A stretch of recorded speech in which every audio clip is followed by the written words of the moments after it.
So I am here again in the kitchen going to make a pork. No, it's not pork. It's a beef.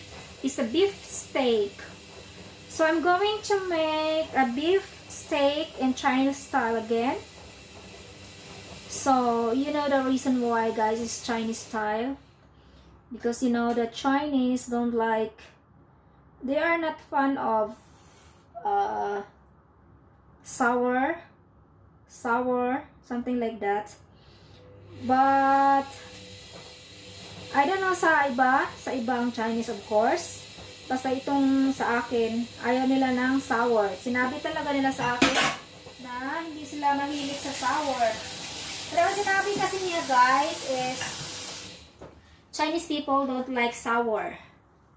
So, ayun. Kailangan natin sumunod ng instruction. So, now, guys, before I'm going to cook this, i-marinate muna natin ito ng light soy sauce. So, estimate ko lang yung gagamitin kong light soy sauce, guys. Ayan.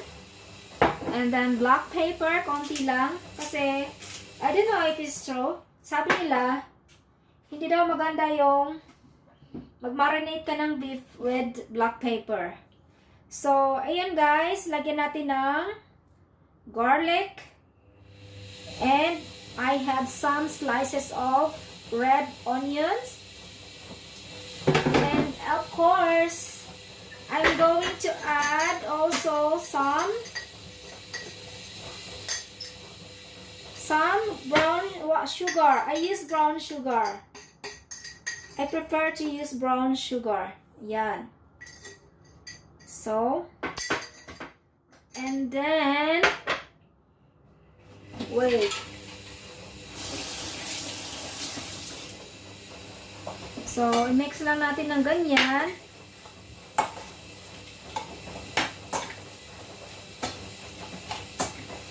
So, may sikreto, guys, para malambot yung beef or any meat, guys.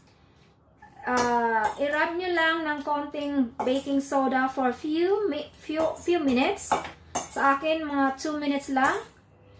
But, I don't know the extra this time kung magiging malambot ito kasi konti lang baking soda meron ako. I think it's not enough. So, we'll see kung malambot.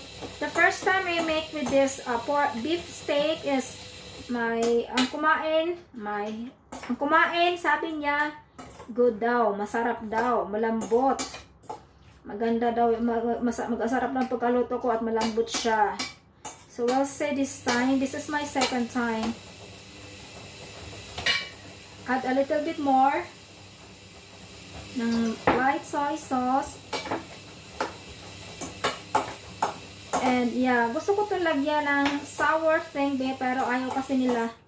Hindi naman kasi din ako ang kakain nito. Kaya sumunod lang sa kung ano ang gusto.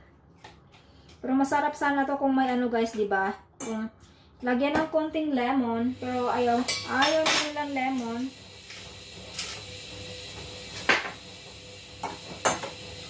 So ayan.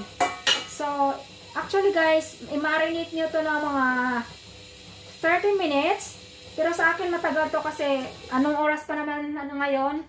2:30 pa naman. Pang dinner naman ito. So, see you later, guys.